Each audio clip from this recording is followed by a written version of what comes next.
Hi there Pokefans, I am your humble host Charizard fan and you're watching Pokemon Gym Challenges. Today we continue on our second journey through the Elite Four. And once again we are taking on this second character. I think he's the Dark type specialist. And I think this time we are quite suitable to efficiently deal with all of his threats. Now he's going to have one extra Pokemon and all of his Pokemon are going to be on level 70 or 72, maybe 73. Let's have a look. And as always I have to engage in the conversation. I can't just stand at the gate and look at him. Grimsley versus Tim Fu. Now, can anyone actually tell me where the name Tim Fu comes from? That is a theme I've been using throughout all of my games so far, and no one has actually asked me about it. Now Signal Beam or Thunderbolt ought to do quite well over here, provided I survive this earthquake, which I might not actually survive. But I do. I am very happy that I do survive that earthquake. If it was a stab earthquake I might not have survived that.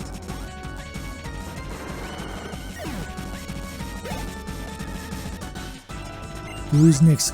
Crocodile. I'm going to keep battling and I hope I outspeed Crocodile over here because I need my water type attack. Let's go for a Surf. Damn, he outspeeds. But Foul Play at least doesn't do that much damage.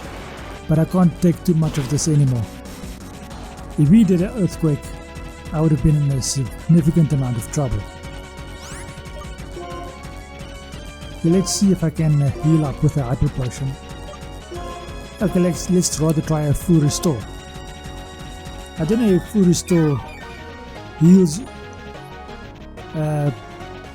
Intimidation, but it does heal my health. Now I could have probably gotten away with doing 2 Surfs, because he also healed up over there, but this time the bugger goes for an Earthquake, and this time he has Stab.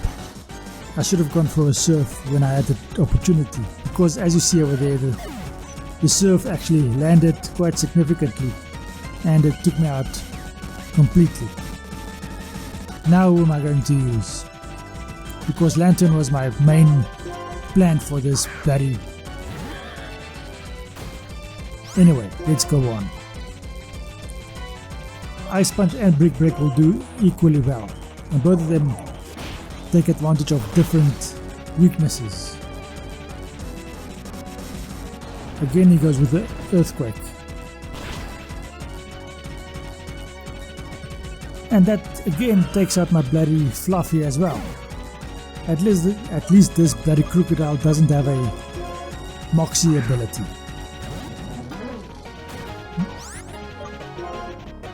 So as you might have noticed, I'm going to do a revival option over here. The Lantern, you're the one that gets to be revived. He goes for a Smackdown. That probably removes my levitation. He does another Smackdown, so that doesn't do all that much. And I take him out with a Dragon's Tail.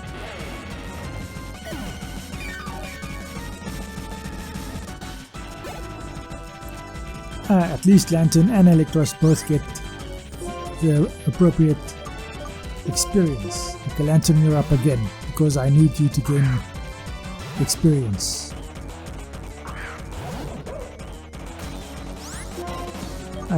Okay, Signal Beam ought to do quite nicely. Last time I had Bounce, and Bounce works quite nice, and as you may have noticed over there that my Signal Beam hardly did any damage at all. So I'm going to go with the Stab attack and see if that at least does more. It does do more, but not nearly enough. He strikes me down with a Head Smash. At least Head Smash has recoil damage, so I'm probably able to take him out on the next attack. Which does hit, and it does take him out.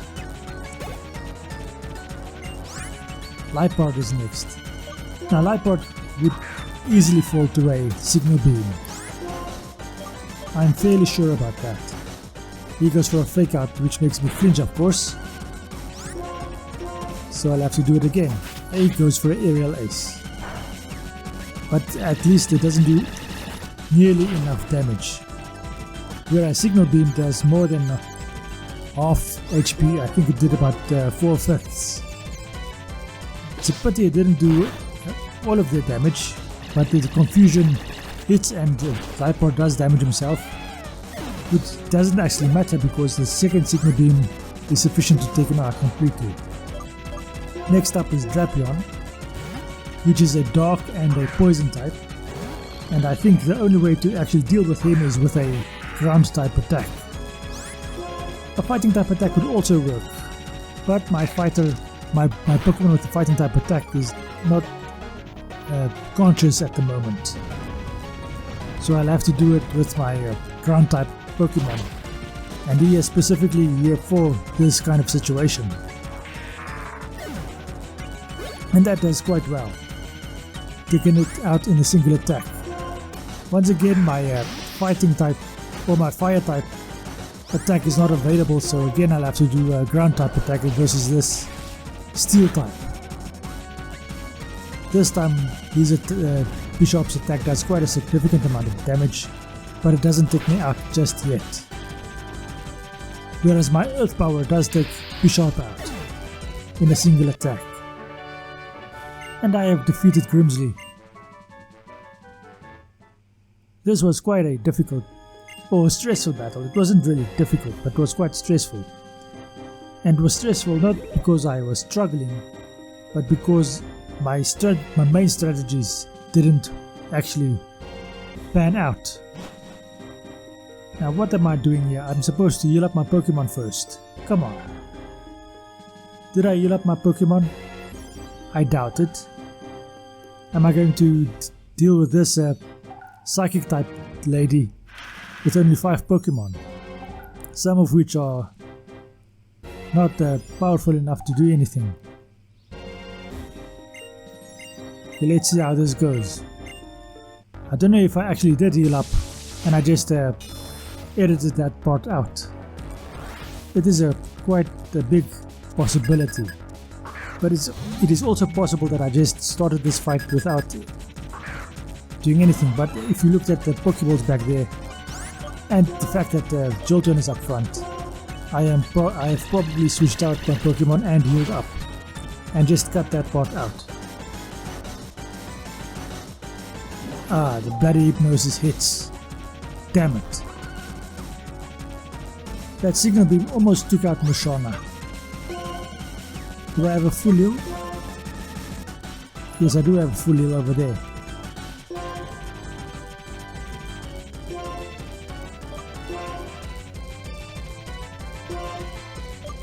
The full heal will do quite nicely. That does heal sleep. That makes me wonder. Can full heal actually heal things like Intimidate? Isn't Intimidate also a status condition? This time my Signal Beam isn't doing as much damage as I was hoping it would. But at least I avoid 2 Hypnosises. If a Shadow Ball comes up, I think I should have done Shadow Ball from the start. It would probably have been better. Okay, Metagross is next, and I'm either going to need this ground type or a fire type attack. I'm going to bet on the ground type being sufficient, and well, my argument is flawed because I was thinking that this Metagross might have Levitate, but I was thinking on Beldum and Bronzor. Metagross never has Levitate, so ground type attacks will always hit, but he is much more powerful than I am. But I outspeed on my second Earth Power and I take out this Metagross. That was lucky. That was really, really lucky. This time I'm happy because my plans worked as I expected them to work. I wonder if I shouldn't actually use Electros for this next battle, or maybe Lantern. I know I used Lantern in the previous battle, but he is so weak that it will be beneficial to level him up as much as possible.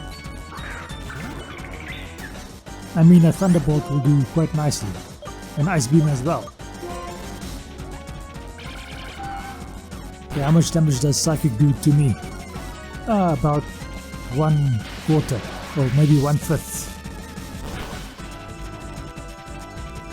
Whereas Thunderbolt does about 5/6 damage to him, approximately. Okay, that was a bloody... How the hell did that happen? Come on, what the fudge?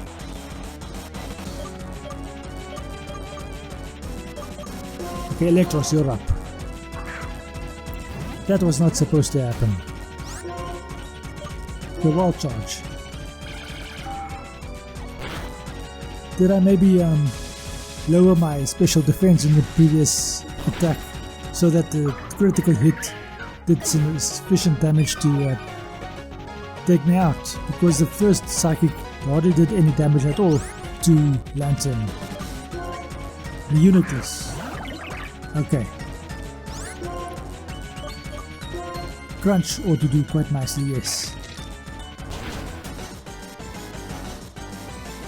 And that does about 3/4 damage. I almost had a heart attack here. I thought he was going to take me out again. Okay, that takes care of the Unitless, which is notoriously a bulky Pokemon. The Bronzong is next. Now he may have Levitate. So Fluffy is probably the best option to use with his Fire Punch and his Bullet Break. So why am I going with Jolteon? Because of Shadow Ball. Shadow Ball should still do sufficient damage to Bronzong, even though Bronzong is a Steel type. Signal Beam will hardly do any damage at all. But that doesn't do nearly enough damage.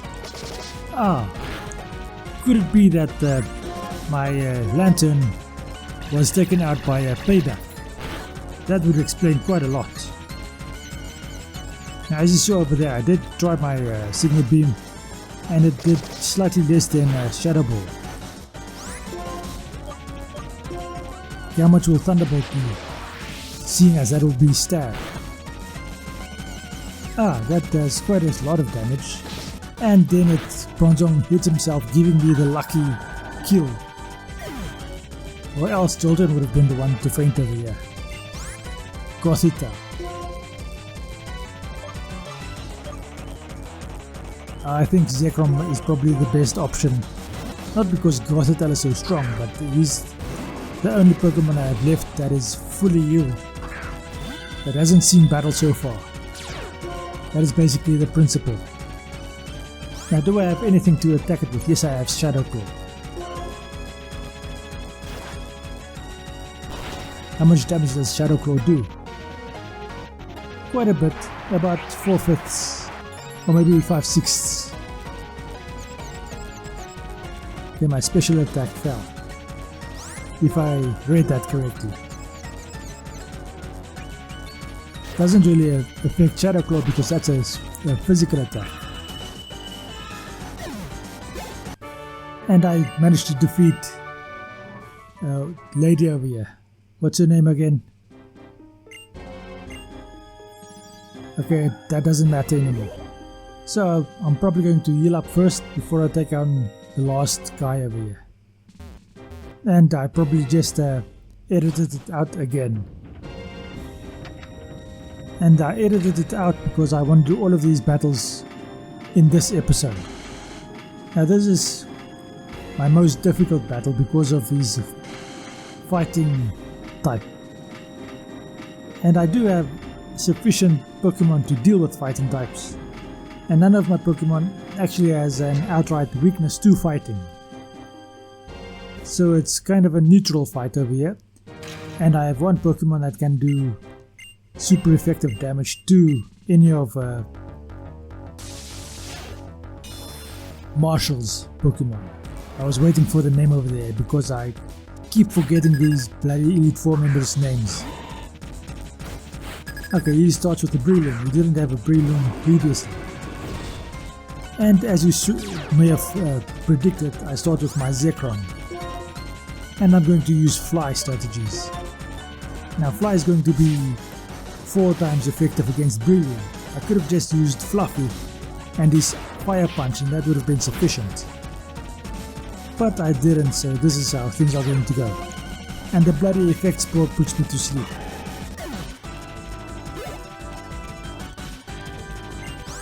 Good strategy on his part. That forces me to switch out and do something to get Zekrom fully awake again. I wanted to say healthy, but I don't think he took much damage.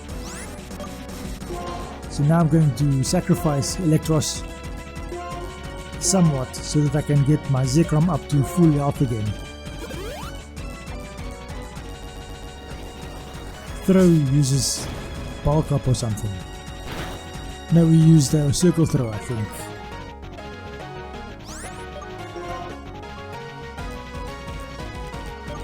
Okay, I'm going to go for Wild Charge. That's going to do recoil damage, but it will weaken Throw a bit. That takes out Throw in a single attack. I do get the critical hit, and it mattered probably. And I regain some of that recoil damage back due to my item. Toxicroak is next. All I have to deal with Toxicroak is my Zekrom. Now if Toxicroak has Poison Point, I'm once again going to be having a status condition. But I think he has something else, so Fly would be sufficient. He goes for a Toxic, so I have a status condition in any case.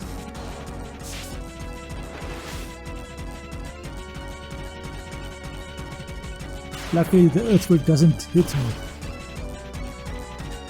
But I think I might be able to get through these next 2 fights, even though I'm poisoned, and it's probably going to require 4 attacks because one of his Pokemon has a Sturdy. But the fact that Fly is a 2-turn attack might come back to bite me in the ass. But that only did 3/4 damage, and now poison is a serious threat.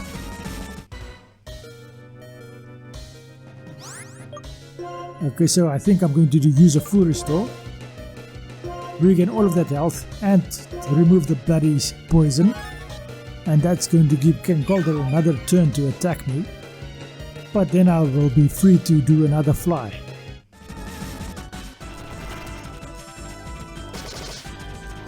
What is that attack that he did? I don't know what the attack is that he did. Okay, he goes for an Earthquake again, so that does absolutely nothing to me.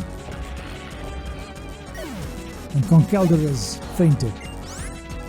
Manchu is next, and Manchu might outspeed, but he's no match for me, and a single Fly ought to do well, but he does a fake out which makes me flinch and causes me to have to attack again, and that high jump king was a bugger. Luckily I avoid the high jump kick while I'm in the air. And did you guys know that high jump kick does have a chance to hit if you're flying? That happened to me once. I don't know in which game and under which circumstances that happens, but it can happen. Which move should I forget for Crunch? I think Shadow Claw is sufficient, and I'm not going to forget Fusion Bolt or Fly. Okay, so I decided to forget Shadow Claw in favor of Crunch. Crunch probably does more damage. Gisork is next, and this is the bugger. that have been waiting for the whole fight. This bugger has sturdy. So no matter what I do, he's always going to survive at least one hit. Zekrom does not survive this hit because Sork outsped. Now let's see what Fluffy can do. Which attacks am I going to use? Wild Charge is probably the best.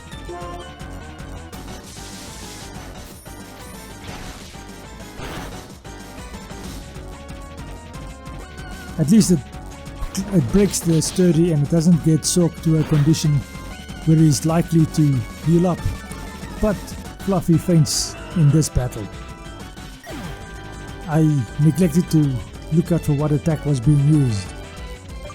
Okay, Jolteon should be able to deal with it because he is likely to outspeed because of his superior speed.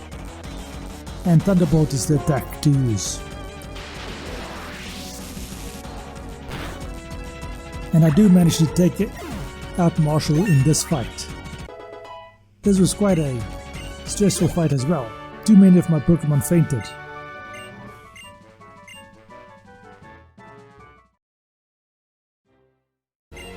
Anyway, this is going to be the end of this episode. Thank you for watching. I hope you enjoyed this episode and I hope you enjoy the rest of your day. Thank you and goodbye.